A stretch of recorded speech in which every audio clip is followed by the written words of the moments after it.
나의 고향은 서울이다. 이 거대한 도시에서 나고 자랐다. 하지만 가끔씩 서울이 낯설다. 매 순간 변화하는, 그래서 오래 머무니도 이방인처럼 느껴지게 하는 이곳. 서울은 우리에게 무엇일까?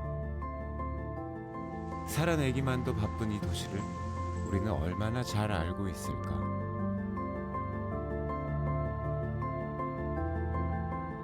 서울 열정과 강렬함이 있죠. 근데 그 깊은 속 안에 뭔가 고독, 외로움 그런 부분도 좀 공존하는 게 아닌가 싶기도 하고. 서울 같은 경우에는 이 도시 자체가 워낙 이 면적으로 된 도시고 다양한 사건들이 동시에 일어나는 어떻게 보면 모자이크된 도시고. 서울은 에너지, 서울기가 따로 있는 것 같아요. 할 수 있는 만큼 할 수 있는 도시예요. 이 에너지 넘치는 도시를 음식이라는 거울로 비춰보면 어떤 모습일까? 어느 미식가는 내가 먹는 음식이 내가 누구인지를 알려준다 했다. 내가 나고 자란 도시, 그 많은 서울의 식탁들을 들여다보면 이 도시를 조금은 더 알게 되지 않을까? 나는 지금 서울의 맛을 찾아 나의 도시로 떠난다.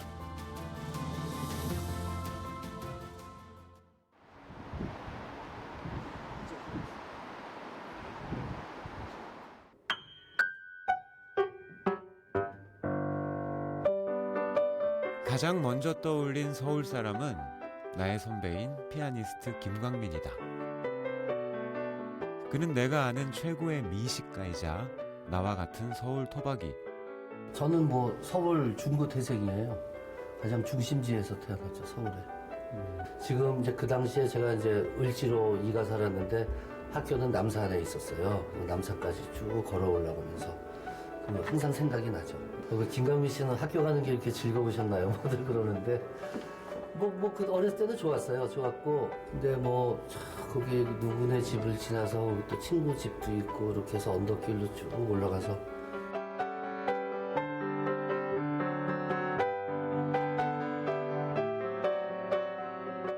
아버님께서 이제 1.4.5태 때 피난 오셨다 못 올라가셨거든요.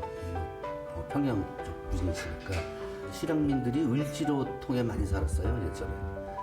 그래갖고 그 을지로 이제 2가부터 6가 이런 사이에 그 이부급식점들이 굉장히 많이 있었어요. 맛의 유전자를 물려받았다는 그에게 서울의 맛은 이북 음식인 평양식 냉면이다.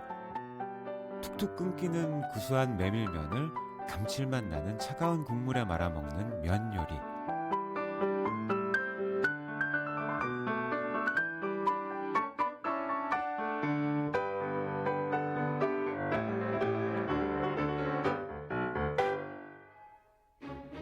광민이 형이 30년 전부터 다녔다는 단골 냉면집을 찾았다.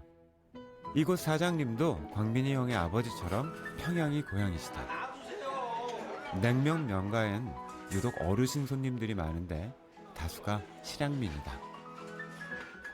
최근엔 젊은 손님도 많지만 20, 30년 전 냉면집은 실향민이 주로 모이던 만남의 광장이었다고 한다.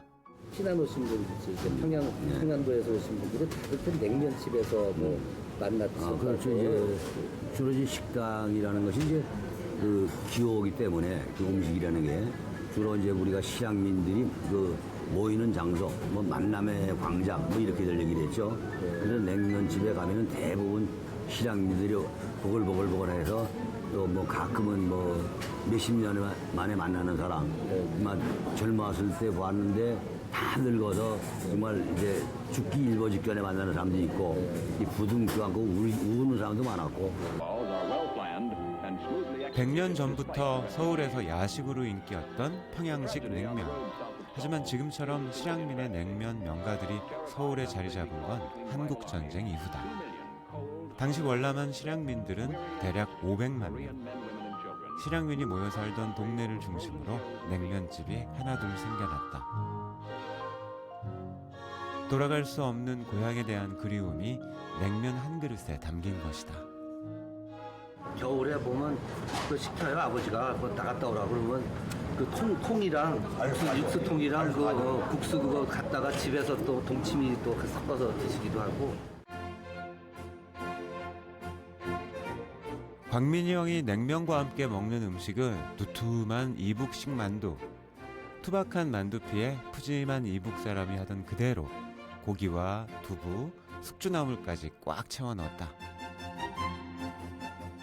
세숫대야만한 널따란 쟁반에 소고기와 채소를 그득하게 쌓아 담는 이 요리. 어복 쟁반은 그 옛날 북에서도 오늘의 서울에서도 아주 귀한 요리다.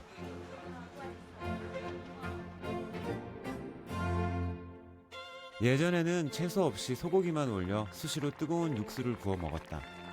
쟁반을 기울인 채 돌아가며 국물을 마시던 정겨운 음식이었다 한다.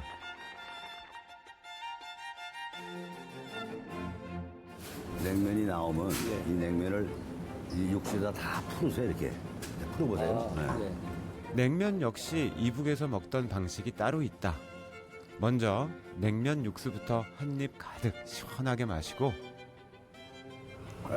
이렇게 맛을 보고 국수 맛이 아주 기가 막히네요. 이제 여기다가 이건 초를 넣는 이유가 있어요. 이 초는 냉면을 더 시원하게 해주면서 그 다음에 혹시라도 이런 잡균 뭐 이런 게 있으면 살균도 좀 되라고 해서 이 초를 칩니다. 살균. 냉면 자체가 차니까. 이거는 이제 겨자는 이 향도 있지만은 이를 보호해 따뜻한 이게 재질이. 그러니까 겨자가 들어가면 따뜻해지는 거예요. 이북의 냉면과 달라진 점은 육수. 현재 우리는 서울에서는 냉면 육수를 다 거의 소고기를 하는데 과거에 이북에는 그 소고기를 쓰는 일은 그렇게 많지가 않았어요. 이 고기값도 귀하고 고기도 없고 고기가 적기 때문에 그 사람 수에 따라서 김치국물을 좀 타가지고서 먹었죠. 그러니까 지금 냉면은 너무 고급 냉면이죠. 소고기로만. 그렇죠. 네. 이북에서 건너온 서울의 냉면 명가들은 80년대 실향민 2세들에 의해 곳곳에 퍼지며 서울 대표 음식으로 자리 잡는다.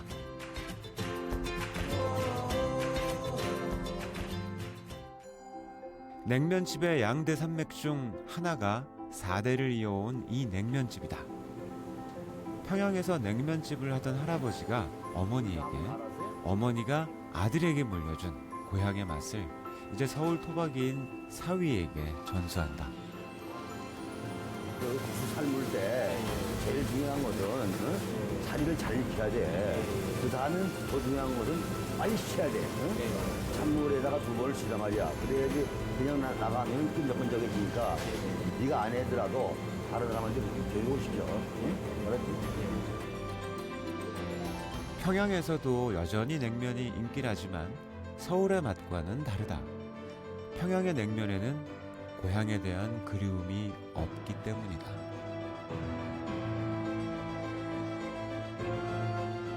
그러고 보니 광민이 형이 말한 한 번 먹으면 인이 박인다는 냉면의 매력은 어쩌면 서울에만 있는 그리움의 맛인지도 모르겠다.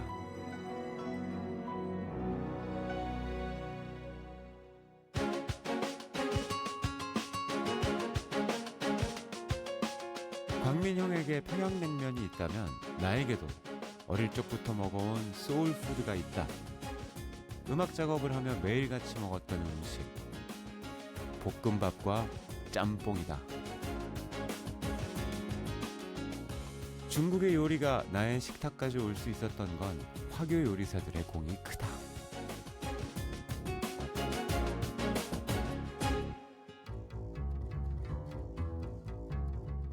왕육성 셰프 역시 서울의 중식을 꽃피게 한 화교 요리사 중 한 명. 와, 이런 대도시가 있었구나. 처음에 와서 이제 전철도 처음 구경해보고, 뭐 엘리베이터도 처음 타보고. 화교 2세대인 그는 중학교에 진학하며 처음 서울을 마주했다. 제가 여기 학교에서 기숙사 생활했어요. 그래가지고 이제 주말이면 나와서 이제 명동 때 많이 돌아다니거든요. 사거리에 바로 우측에 전기구이 통닭집 여기 있었고 6, 70년대 개발하기 전만 해도 여기가 그 유명한 소공동 화상들이 운집한 거리였어요. 소공동, 북창동 일대가 화려한 차이나타운이었던 중식의 전성기 시절이다. 그 무렵 소년 왕육성은 고등학교를 그만두고 생활 전선에 뛰어든다. 고관 대작들이 즐겨 찾던 대형 첨요리집을 거쳐 유명 호텔 중식당에서 요리하기를 40년. 어느덧 서울 중식계를 이끄는 거장이 되었다. 그러던 어느 날 왕 셰프는 환갑의 나이에 호텔 중식당을 떠나 누구도 시도한 적 없는 일을 벌였다. 골목에 작은 중식당을 열고 고급 중식을 저렴하게 제공하기 시작한 것이다. 일반 대중한테 뭐 물어보면 전혀 몰라요. 중국 요리? 탕수육 짬뽕? 양상태? 이런 거 아닌가요? 근데 그게 아니거든요. 중국 요리 가지수가 엄청 많죠. 호텔 음식을 갖다가 일반 대중한테 쉽게 친민적인 가격으로 한번 접근해보고 싶다. 어떤 결과가 날 것인가. 좋아하는 그 음식 문화를 여기서 조금씩 뿌리 내리고 있는 과정인 것 같아요.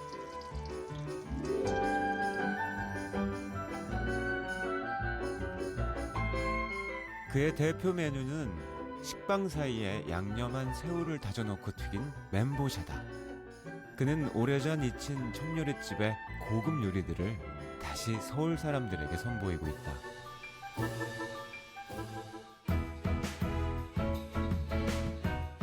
서울에서 외식하면 무조건 중국집이던 시절도 있었다. 80년대 이후 양식에 밀려 침체됐던 중화요리.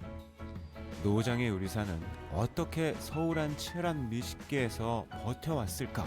그를 만나러 왔다. 안녕하세요. 어서 오십시오. 반갑습니다. 네. 아니 제가 정말 듣기로 우리 왕 셰프님께서 어떻게 보면은 이 대한민국 서울의 중화 요리의 모든 그 역사를 함께 하시는 분이라고 아닙니다. 너무 말씀을 그 정도는 드려서 아니고요. 너무 과장해 주시네요. 아니요. 그리고 포스가 제가 앞에 저기 사진이 이렇게 걸려 있는데 네네네. 영화 배우 아닙니다. 그래서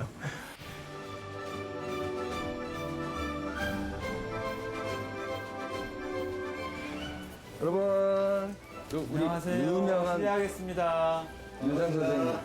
왕육성 셰프를 따라 그의 주방에 발을 들였다. 내 청춘의 허기를 채워준 요리도 이런 주방에서 탄생했을 것이다. 그때가 떠올라 짬뽕 한 그릇 청해 보았다. 한국에서 국물 요리로 진화했다는 짬뽕. 대표적인 한국식 중화 요리다. 지금은 사실은 세계에서 제일 맛있는 짬뽕 먹으려면 한국에 와야 돼요. 그래서 한국에서 너무 이거 발전을 시켰거든요. 그렇죠. 그렇죠. 아 이건 정말 뭐 너무 영양에 대해서는 뭐 그냥 한 그릇이면은 면 요리라고 볼 수가 없죠 사실. 대륙을 건너 서울에 뿌리 내린 짬뽕 한 그릇이 금세 완성됐다. 그리고 원래 중국 음식은요, 조금 시간 많이 걸려요. 시간 많이 걸려서 경제 고속 성장하면서 사람들이 엄청 급해진 거죠. 밥 먹을 시간조차 없는 거예요. 근데 아끼려고 하는 거죠. 밥을 1시간 넘게 먹으면 내가 되게 오늘 낭비한 것 같고. 네, 그렇습니다. 그래서 요리사들도 시간 걸린 요리는 이제 도태시키고. 간편하고 빠른 요리 위주로 중식당의 메뉴도 바뀌어 갔다.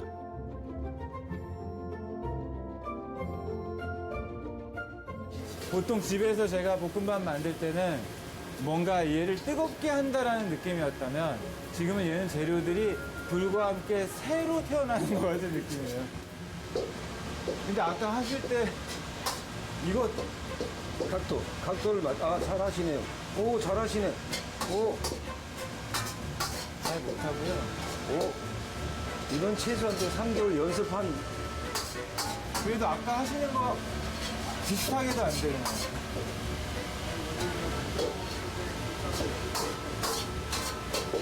오, 잘하시네.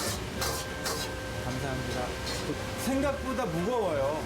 그래서 이거를 지금처럼 아까 셰프님 하시는 것처럼 자유롭게 하려면은 그건 정말 뭐 하루 이틀 일이 아닌 것 같고. 내 청춘의 맛, 볶음밥을 완성했다. 제가 한 건 아니지만 100년이 넘는 중화요리의 역사에선 요리도 시대를 따라갔다. 특히 서울의 화교들에겐 부침도 많았다. 린던 B 존슨 미국 대통령 1966년 미국 대통령이 방한하자 서울 도심 모습이 전 세계에 생중계된다. 그 모습을 본 미국 교민들의 탄원서가 서울 최초의 도심 재개발을 일으켰다. 화교들이 모여 살던 바로 그 동네였다. 이제 어느 날 이제 도시 개발한다는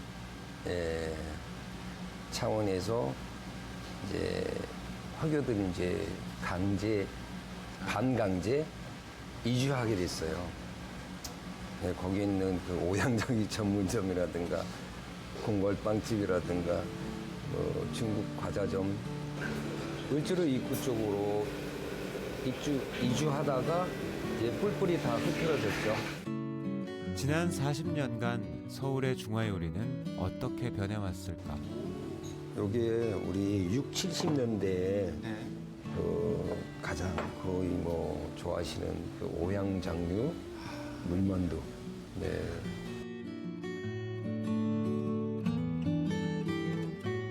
우리 6, 70년대에 일반 사람한테는 쉽게 접근할 수 없는 그런 대형 청요리집이라고 있어요. 한 80년대 이후로는 이제 캐주얼한 중식당, 사천요리, 광동요리 도입하면서 가족 단위로 패밀리 레스토랑이라고 할까? 생겨났어요. 패밀리 레스토랑 개념을 우리나라에서 처음 만든 게 중식당이네요. 아, 그건 아닌가? 아니요, 제가 그건 기억할 모르겠는데. 때 동네에서 뭔가 패밀리 레스토랑 개념으로 갈 수 있는 데는 거의 중식당이 유일했었던 것 같아요. 아, 제가 그러셨어요? 보기에는. 예. 깐쇼새우처럼 혀끝을 얼얼하게 만드는 사천의 매운맛은 80년대 서울에서 인기였다.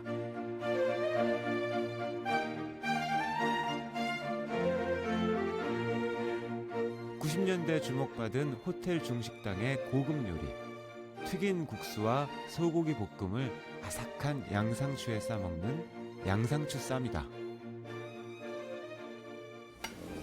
안심이에요, 안심. 네, 안심. 이거를 국수는 정말 입에 들어갔을 때 어떤 씹는 맛 때문에 첨가된 거죠. 약간 새우로도 가능하고 뭐 닭고기로도 가능하고 이 내용은 수시로 바뀔 수 있는. 근데 왠지 안심이 최고일 것 같아요. 그래도 우리나라 사람은 소고기를 선호하잖아요.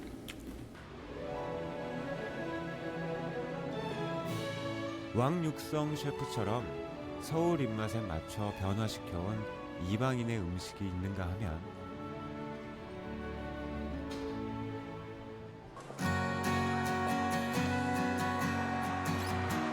서울 사람 입맛을 바꿔놓은 요리도 있다. 이방인들의 고향 이태원. 터키에 유명한 음식점도 많고 이태원을 누구보다 잘 아는 음식 평론가 타드 샘플이 나를 이곳으로 안내했다. 7년 전부터 이태원에서 모로코 요리를 해온 나시리 셰프의 식당이다.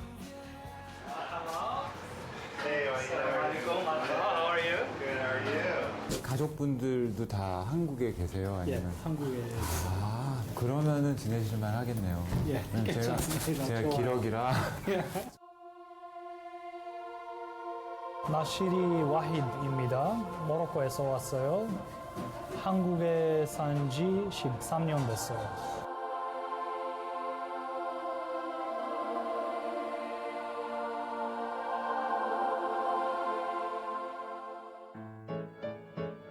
13년 전 형과 함께 서울에 장착한 모로코 청년. 한국인과 결혼을 하고 이태원에 자리 잡았다. 2년 동안 요리 학교 다녔어요. فبأي آلاء ربكما تكذبان وله الجوار 모로코에서 요리를 배운 그는 서울에서 고향의 요리를 꿈꿨다. 7년 전만 해도 서울에서 외국인이 식당을 하는 건 드문 일이었다. 모로코 향신료는 물론 무슬림에게 중요한 할랄 고기도 구하기 어려웠다. 람넥 할랄 고기 여기 다 할랄이요. 예. 5년 전 이슬람 사원 옆에 문을 연 할랄 전문 정육점. 어깨 갈비살부터 수프용 양고기까지 이슬람 율법에 따라 도축된 할랄 고기를 이곳에서 구입한다. Yeah, please, thank you. 여기에 터키식 바게트를 파는 아랍 제과점까지 한 골목에서 모든 식재료를 구할 수 있다.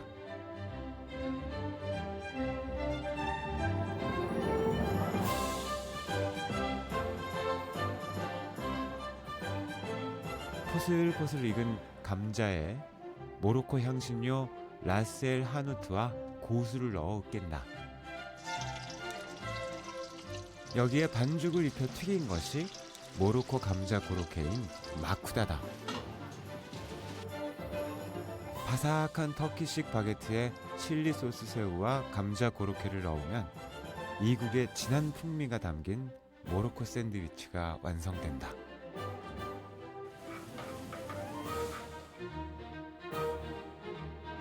모로코 사막 원주민이 만들어낸 원뿔형의 냄비 타진. 토마토와 비프 소스를 넣고 양고기 미트볼인 케프타를 올려 끓이면 자작한 국물이 저절로 생겨난다.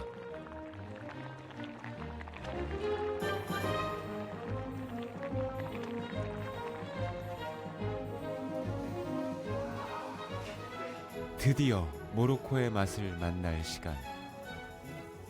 그래서 와, look at that. 와. 이것도 양고기니까. 이태원에 자주 오시는 편이세요? 난생 처음인 모로코 음식을 서울의 이태원에서 맛보고 있다는 게 참 묘하다. 너무 부드럽게, 네. 젤리같이 씹히고. 이거는 모로코 오버라이스가,이라고 하는데요. 아, 밥이구나. 한국 사람 이거 바스마티 인도에서 자주 쓰는 그 라이스가 바스마티 라이스. 이 불면 날아가는 쌀. 예, 맞아요. 그거구나. 아주 길고 얇고. 네네네. 모로코 요리를 한내 담은 덮밥 요리부터 샐러드와 렌틸콩 스프까지 이렇게 현지 맛을 고집하는 외국 식당들이 늘고 있다고 한다.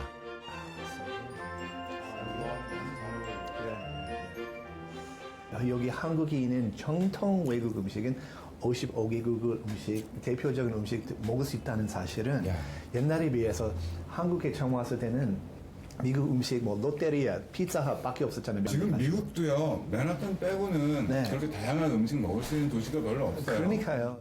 대방촌은 조금 유명해진 이유가 외국인들이 하는 외국 음식점.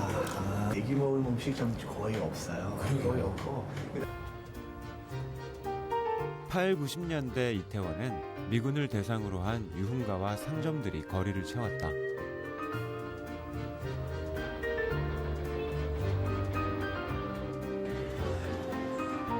요즘 서울 사람들은 새로운 음식을 맛보기 위해 이태원을 찾는다. 다양한 식문화를 경험할 수 있는 식당 골목이 서울 사람을 불러들이는 것이다. 왜 한 그 골목에 보면 음식점들이 많이 모여 있잖아요. 네. 그래서 저는 그거를 저러면 서로 오히려 손해 아닐까 했는데 네. 그게 정말 잘못된 거고 맞아요. 정말 이런 식당들이 마을 자체를 확 바꿀 수 있구나라는 게 이제서야 증명이 되니까. 네. 그러니까 어떻게 보면 단순한 어떤 레스토랑 식당이 아니라 그냥 문화 혁명 같은 거에 같아요. 맞아요. 컬처럴 레볼루션. Cultural revolution. 맞아요. 나시리 셰프의 이웃들은 어떤 맛으로 서울의 식탁을 꾸리고 있을까? 태국에서 온 스파건이 만드는 요리는 노란 커리에 바삭하게 튀긴 게를 올린 푸팟 퐁커리. 감비아 출신의 지이가 양고기와 땅콩 버터를 듬뿍 넣어 만든 스튜 요리. 달콤한 감비아의 집밥이 서울의 맛이 되었다.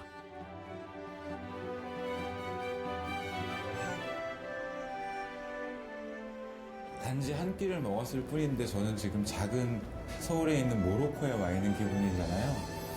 어떻게 보면 여기에 와 있는 사장님 같은 분들이 서울의 새로운 시민이 되는 게 아닐까. 이런 일들 때문에 서울은 다양해질 수밖에 없지 않을까 생각하게 됩니다. 매 순간 부딪히고 도전하며 서울 시민이 돼가는 이방인들은 오늘도 서울의 식탁을 다채롭게 바꿔가고 있다.